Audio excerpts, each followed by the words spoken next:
Now, many individuals want to buy stocks or buy property. However, there's steps that's needed to take before you should actually go about doing that. And if you skip any of these steps, it's highly likely that you're going to have a weak foundation.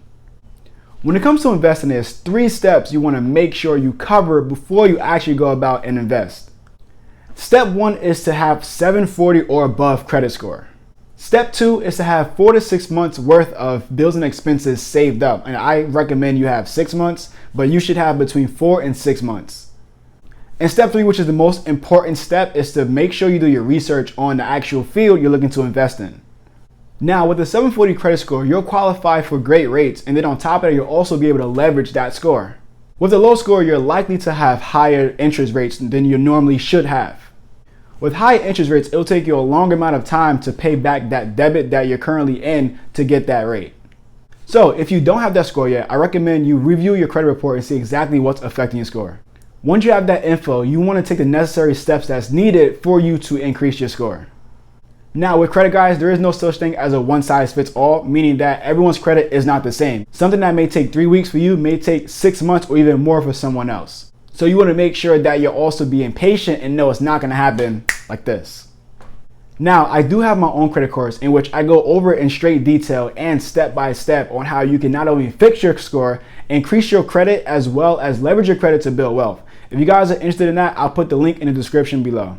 Now, making an investment without having a good enough cushion saved up, you're going to be more likely to have your eyes glued to every single small increase or decrease of your investment. So let's say your investment increases by like 1%, you're glued to it. If it decreases by 0.3%, you're glued to it, and you don't want that.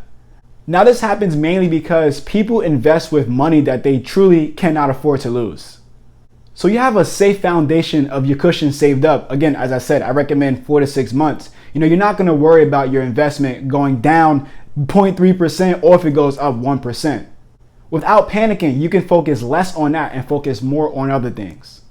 If you don't have a savings fund, you are at financial risk. And 2020 has showed us that anything can happen and it will likely happen. So you want to make sure that you're financially set. For some tips in which how you can save up your savings fund for 4 to 6 months worth of bills and expenses, you guys can check out my previous video, which I broke down step-by-step guides on how you can actually go about getting that. Now with investing, the stock market and real estate are the top 2 investment ideas. So I'm going to briefly cover both of them. Now, the stock market is meant to gain value over time. Stocks are a future investment discounted at a current price. The idea is that a business will make money over time. Nobody opens up a business and say to themselves, you know what would be great for me to do? It would be great for me to open up a business and lose money. that doesn't happen. So with that, stocks are meant to hold value over time. You're not looking to invest into the stock market and get out tomorrow. You're looking to do that over time. You're looking for more of 7, 10 years, and then plus of having that investment saved up in the stock market. With real estate, for good deals, you're going to need a good credit score as well as having the capital ready.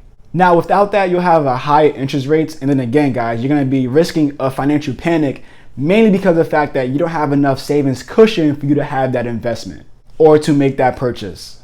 Even for renovations, let's say you only have $10,000 saved up. And let's say for the renovations, it costed $9,000. Now with that right there, you only have $1,000 left after you make the purchase and also you have the renovations. Now it's highly unlikely that, let's say within the next week or the next month, you'll be able to sell that property and have a return on that investment. So if that was your last $10,000, you now have no savings foundation to hold you up for that investment. So again, you made the purchase, you did the renovations, now you have nothing. And by having nothing, you're scrambling, going crazy because now you can put yourself in a deeper financial hole. Now, while you work on your savings foundation, I do recommend you open up a retirement account. And the one I recommend is a Roth IRA account. Now, a Roth IRA account is a retirement account in which you can put money into, and then by the age of 59, you can withdraw all of your profit without paying a capital tax, and it's also completely tax-free. Now, a very weird number, but prior to 59 and a half years old, you're able to withdraw whatever money you contributed to the account. However, any profit that you made has to remain in there for you to not worry about paying penalties. Now, here's a quick example to break that down.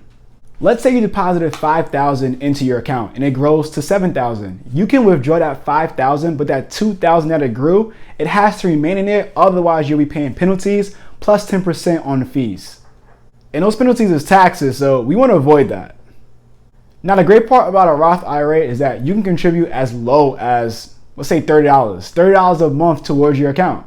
Now, I'm not your financial advisor, so taking this advice just because I said so is a really smart thing to do. You want to do your own research. Now, with that being said, it doesn't matter how popular a particular field is. It could be real estate, stocks. It doesn't matter what it is. You need to do your own research. You need to make sure you do that before you actually make that investment. It doesn't matter if Warren Buffett himself says now is the time to buy this. You want to do your own research to find out why is it exactly now the right time to buy this. You want to do that to avoid just blindly making an investment into something just because the next person said it's the right time to do so. Investing is great. I highly recommend it, especially when you see returns, but you want to make sure that you conquer these steps before you actually make that investment.